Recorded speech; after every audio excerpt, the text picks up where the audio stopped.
Hello विद्यार्थियों, मेरे YouTube channel पर आपका फिर से हार्दिक स्वागत। इस वीडियो से पहले हमने अभिज्ञान शाकुंतलम के प्रथम अंक के 1 से 15 तक के पद्यों का अध्ययन किया। आज हम 16वें पद्य से आगे अध्ययन करेंगे।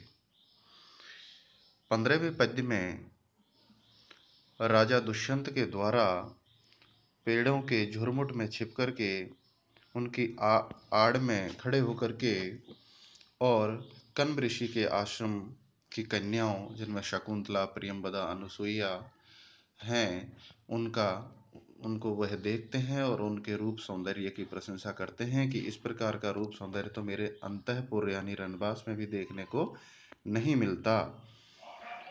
इसी क्रम में जब वे शकुंतला का निश्चय कर लेते हैं और यही शकुंतला है, तो वह उसके रूप सौंदर्य पर का पूरा अवलोकन करते हैं और उसकी प्रशंसा करते हैं। पर जब उसको अपने कोमल कोमल हाथों से घड़ों के से पानी भर भर के पौधों में देता हुआ देखता है और उनको जल सिंचन क्रिया में लगाया हुआ देख करके वे कहते हैं, मन ही मन कहते हैं। क्या कहते हैं? यही 16वें पद्य में है। केदं क्लाव्याज मनोहरं वपु तपोक्षमं साधयितुं यच्छति ध्रुवं सनीलोत्पलपत्रधारया शमीलतां छेत्तुं रुचिर्व्यवस्यति। इदं क्लाव्याज मनोहरं वपुः तपः क्षमं साधयितुं यच्छति ध्रुवं सनीलोत्पलपत्रधारयः शमीलतां छेत्तुं ऋषिर्व्यवस्यति।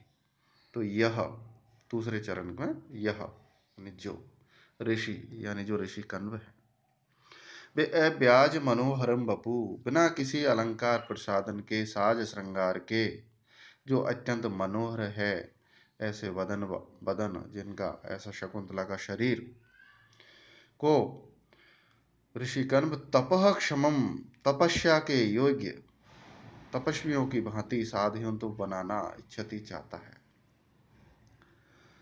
तो सह वे ऋषि कण्व ध्रुवम यानी निश्चय ही नीलोत्पल पत्र धारया, नीलोत्पलम, नीलम उत्पलम, नीलोत्पलम, तो नीलोत्पल यानी नीलकमल के पत्र धाराया, पत्ते की धार से, अर्थात कोमल कोमल पत्ते से, शमी लताम, जो बहुत ही कठोर लता होती है, शमी वृक्ष जो बहुत ही कठोर होता है, उसको छेत्तुम, काटने का, व्यवस्यति, प्रयास कर रहे हैं। तो जिस प्रकार कोमल पत्ते, नीलकमल के पत्ते की धार से शमी लता को नहीं काटा जा सकता, कठिन कार्य, असंभव कार्य संभव नहीं है, ठीक वैसे ही शकुंतला का जो कोमल शरीर है उसको तपस्या के योग्य, तपस्या को यहाँ पर शमीलता की भांति बताया और नीलोत्पल पत्ते के समान शकुंतला के शरीर को बताया है।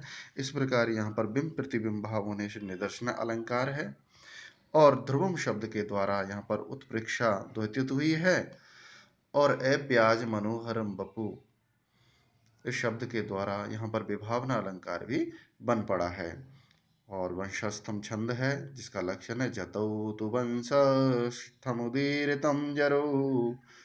तो इस प्रकार इस पद्य का अर्थ हमने समझा। अब अगले पद्य के बारे में अध्ययन करें। इसी क्रम में राजा दुष्यंत उनके वेशभूषा को देख करके भी कहते हैं कि ये वल्कल वस्त्रों में भी बहुत ही सुंदर लग रही हैं।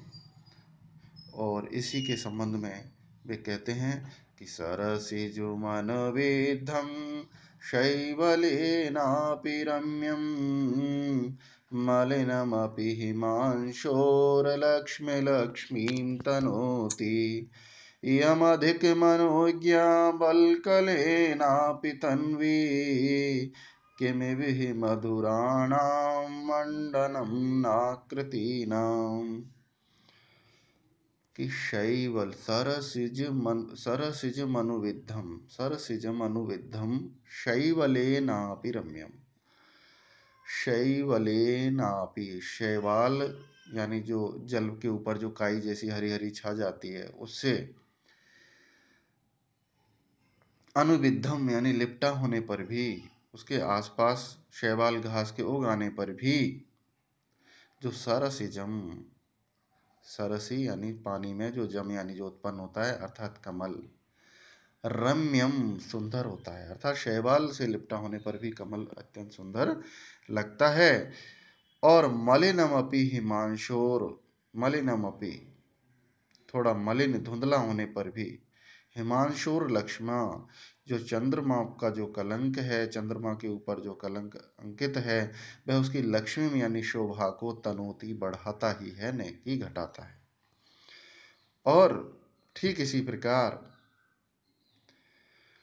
वल्कलेनापि, वल्कल वस्त्रों को धारण करने पर भी, अर्थात वृक्षों की छाल से निर्मित वस्त्रों को धारण करने पर भी, इयम तन्वी यह सुकुमारी, यह कृशांगी,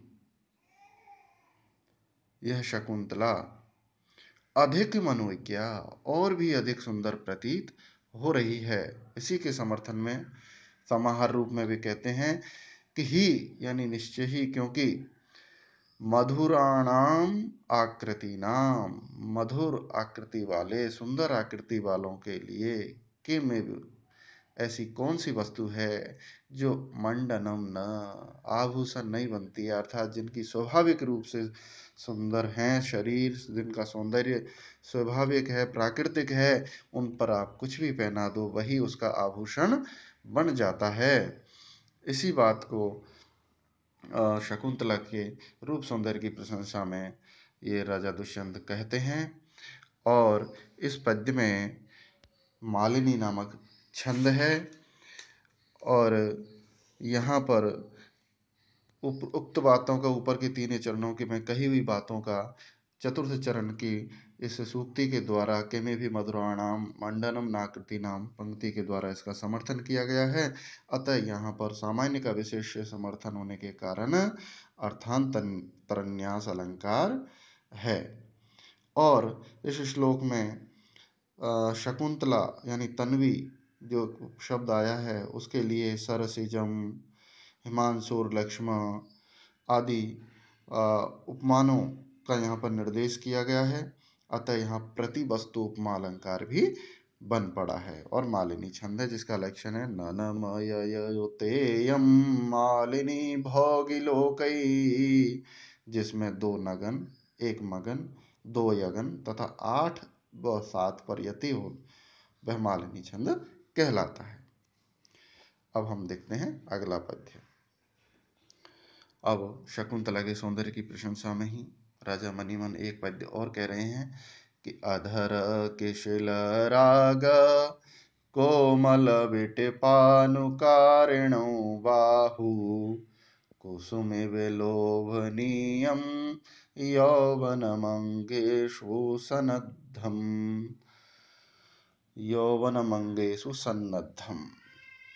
तो अधरः यानी शकुंतला के जो अधरोष्ट है वो किशिला यानी कोमल पत्ते की समान राग या लालिमा लिए हुए है। जिस प्रकार पेड़ पौधों के जो कोमल पत्ते होते हैं, विशेषकर पीपल वृक्ष के जो कोमल पत्ते होते हैं उनके बहुत ही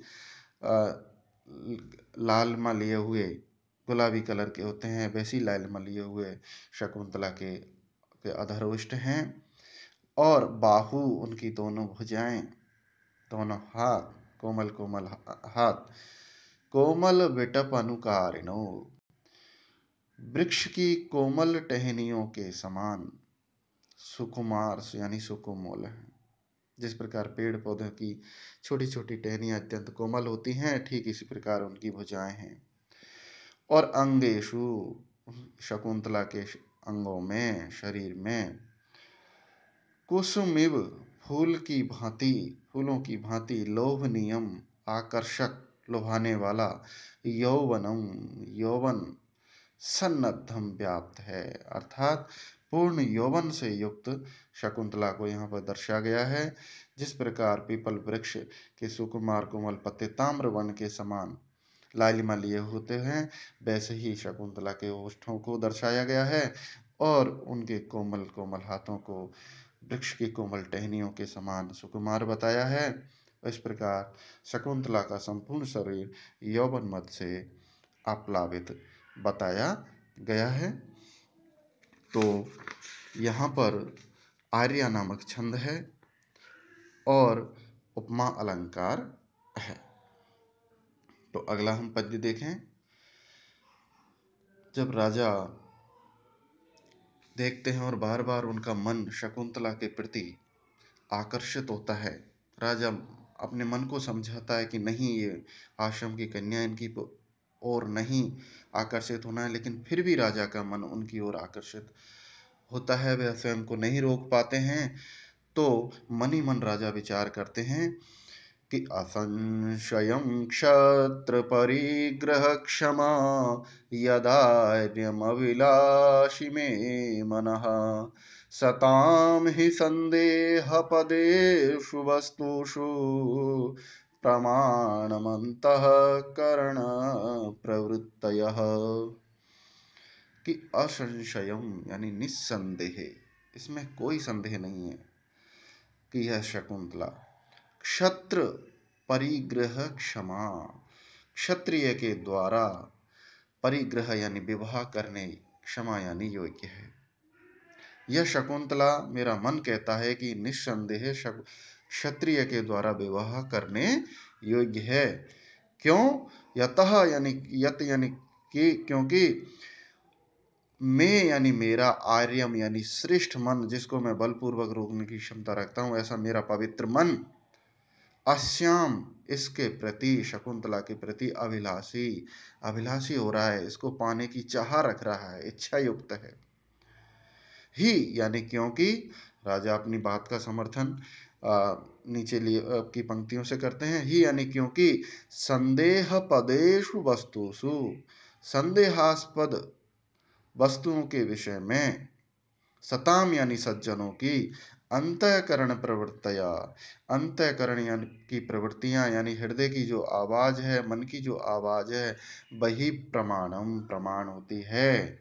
अर्थात संदेहास्पद वस्तुओं के विषय में जो मन, जो हृदय की आवाज है, अंतःकरण की जो आवाज है, अंतःकरण जो कहता है वही प्रमाण होता है। और मेरा अंतःकरण कहता है कि यह शकुंतला क्षत्रिय के से विवाह करने योग्य है, इसीलिए मेरा मन इसकी ओर आकर्षित हो रहा है। तो यहाँ पर भी वंशस्थम छंद है और ऊपर के दोनों पंक्तियों का नीचे की दोनों पंक्तियों सूक्ति के द्वारा समर्थन किया गया है। अतः यहाँ अर्थांतरन्यास अलंकार भी है और क्षत्र परिग्रह क्षमा शब्द के द्वारा यहाँ पर अप्रस्तुत प्रशंसा अलंकार भी बन पड़ा है। अब हम अगला पद्य देखते हैं कि राजा उनको शकुंतला जब पेड़ पौधों में जल का सिंचन कर रही है तो एक बहुरा यानी भ्रमर आकर के उनको परेशान करता है। वे हाथ से उसको हटाने की, अपने मुख से हटाने की ओर कोशिश करती है, लेकिन भ्रमर बार बार उनके मुख के आसपास ही मंडराता है। तब राजा उसको बड़ी स्पृहा से, एक चाह के साथ देख करके और मन ही मन कहते हैं, क्या कहते हैं कि चला पांगाम दृष्टिम स्पर्शसि बहुशोभे पुथमतिं रहस्याक्षायैव स्वनसि मृदुकर्णान्तिकचर करौ व्याधुन्वत्यः पिबसिरति सर्वस्ममधरम् वयं तत्त्वान्वेषान् मधुकरहतास्त्वं खलु कृती। तो मधुकर, हे भौरे, राजा कहते हैं मनि मन, हे भौरे, तुम तो चला पांगाम दृष्टिम, चल हैं जिसके अपांग यानी नेत्र प्रांत, ऐसे चंचल नेत्र प्रांतों वाली, और बेपुथ मतीम, डर के मारे कांपती हुई दृष्टि में यानी दृष्टि को बहुशः बार बार स्पर्श कर रहे हो, अर्थात पुनः पुनः आप उसी का स्पर्श करने की कोशिश कर रहे हो। और रहस्याख्यायी व, रहस्य यानी गुप्त बात को मानो आख्यायी व आप कहना चाह रहे हो, ऐसा करके कर्णांतिक चर, कानों के समीप विचरण करते हुए मृदु यानी मधुर मधुर स्वेनसी ध्वनि कर रहे हो, गुणगान कर रहे हो। और करऊ अपने दोनों हाथों से व्याधुनवत्या, भ्रमर को हटाने के लिए दोनों हाथों को जलाने का प्रयास करती हुई, ऐसे शकुंतला के रति सर्वस्व मधुरम, रति काल के समय जो रति का सर्वस्व होता है, ऐसे अधरम यानी अधरोष्ट का आप बेबसी पान कर रहे हो, चुम्बन कर रहे हो। और वयम, अरे हम तो तत्वान्वेषा, तत्व की खोज में ही हता मारे गए। अरे हम तो तत्व की खोज में ही कि ये शकुंतला क्षत्रिय के द्वारा विवाह करने योग्य है अथवा नहीं, यह जानने की कोशिश करने में लगे हुए हैं। और लेकिन आप तो मेरे से पहले बाजी मार के चले गए, आपने तो स्वयं शकुंतला के अदृष्ट का पान कर रहे हो, इसलिए हम तो हता मारे गए। तुम खलु कृति, तुम तो निश्चय ही धन्य हो गए, कृतार्थ हो गए। इस प्रकार राजा दुष्यंत उस भ्रमर को मनी मन कह रहे हैं कि आप तो मेरे से पहले शकुंतला का उपभोग करने में समर्थ हो गए। तो यहाँ पर रहस्याख्यायी नामक शब्द के द्वारा यहाँ उत्प्रेक्षा अलंकार बन पड़ा है, और उपमान की अपेक्षा उपमेय का उत्कर्ष बतलाया गया है, अतः यहाँ व्यतिरेक अलंकार भी है। और शिखरिणी नामक छंद है जिसका लक्षण है रसई रुद्रश्छिन्नः यमन सब लाग शिखरिणी। इस प्रकार आज के इस वीडियो में हमने इतना अध्ययन किया। आगे के पद्यों का हम अध्ययन करने के लिए अगले वीडियो को अवश्य देखें और मेरे चैनल को सब्सक्राइब करें, लाइक करें, ताकि और बेल के बटन को अवश्य दबाएं ताकि अगले वीडियो का नोटिस सबसे पहले आपके पास पहुंचे। धन्यवाद।